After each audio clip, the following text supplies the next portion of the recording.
other thing, however, I think important to emphasize is ISIS is very unhappy about the Turks right now giving access to other countries to use Turkish soil to conduct attacks on ISIS positions. For instance, American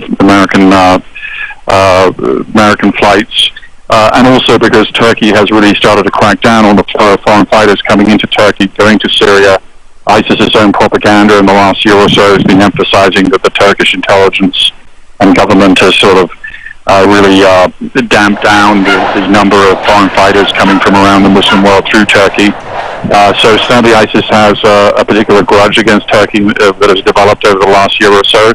But that said, the Kurds, of course, have been fighting a domestic insurgency against the Turkish government now for many decades.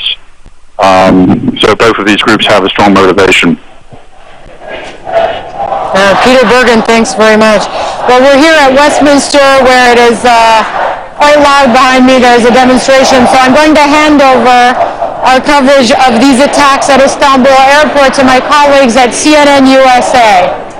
Intensity, I have to say, and it's not clear quite exactly where these explosions, if indeed they were bomb blasts, still very early information at this particular stage, where precisely they went off. Some of the social media pictures you're seeing seem to suggest damage that permeated far enough inside the actual waiting area itself where people would normally check in, but this comes at an extraordinarily dangerous time in Turkey's history, a very high profile target, as I say, if it was indeed a terrorist attack. And as Ivan was mentioning, there are two potential candidates here. I have to say the Kurds, who are one of the two, tend normally to focus more on military or police targets. That hasn't always been the case. They have hit civilian targets quite callously in the past months. But aside from that too, we are on a day which is of strategic significance for ISIS, under intense pressure like they've never really seen before. Nearly half their territory, according to US officials, now taken from them. This is the second anniversary of the declaration of their so-called caliphate. So a day of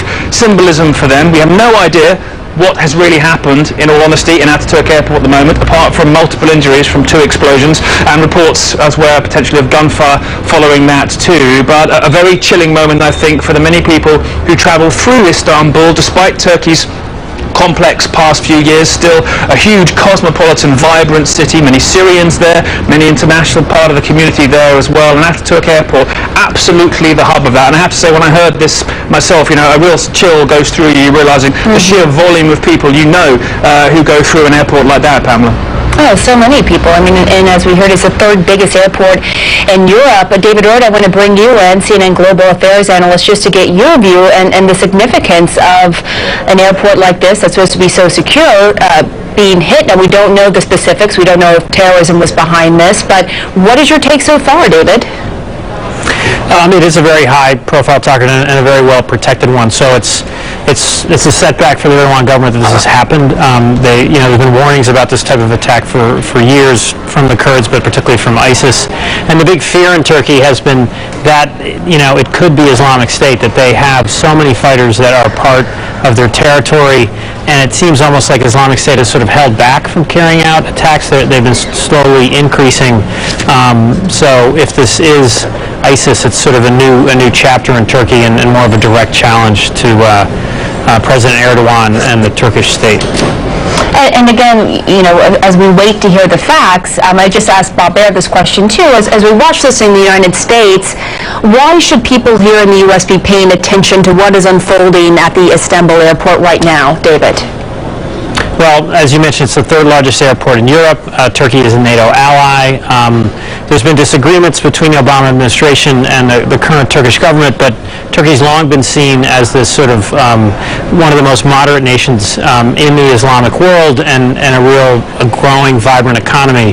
Again, there's been ups and downs in the relationship, tensions between Israel and Turkey, but this is a very modern city, one of the most modern in the world.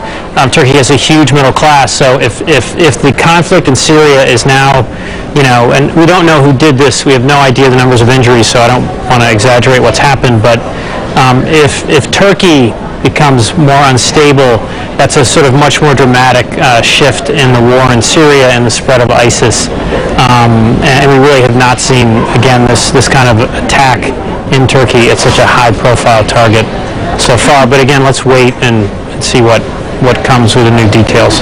And yes, we're awaiting that. But just to clarify, you said this would mark a more dramatic shift. In what way, David? Just to make sure we understand what you're saying there. Well, again, I apologize because it is so early, but if this is the Islamic State, there has been a sense that they have not really gone that aggressively at the Turkish government and at Turkish security forces, that they've used Turkey as a base to operate through, that fighters that have moved back into Europe have been able to transit Turkey, and they've decided to not confront Turkey because they needed to sort of operate there without a real effort by Turkey to crush their activities. If this signals a change in strategy by ISIS to attack one of the most high-profile targets in the country, Istanbul's international airport, that would be a major change. And we don't know what this is, but if it does represent that change, that's a very serious issue. All right, Nick Payton-Walsh has some developments for us. Nick? Nothing particularly major, I have to be honest, but we are seeing a tweet from a Turkish state news agency saying that a large number of police and medical staff have gone to the scene of that particular area, and we don't know at this stage anything about what level the multiple injuries are at, but the volume, it seems, of personnel being dispatched would be an indication of something very grave has occurred here. Now, I should point out what David was saying too. We are at such an early stage that pointing at culprits, it does seem on the stage of speculation, but ISIS are at a very key point close to the Turkish border here as well. One of their main towns they use as a transit hub from the areas they control inside northern Syria into southern Turkey, whereas he points out they have been comparatively calm in terms of taking on the Turkish government, who've increasingly put pressure upon them.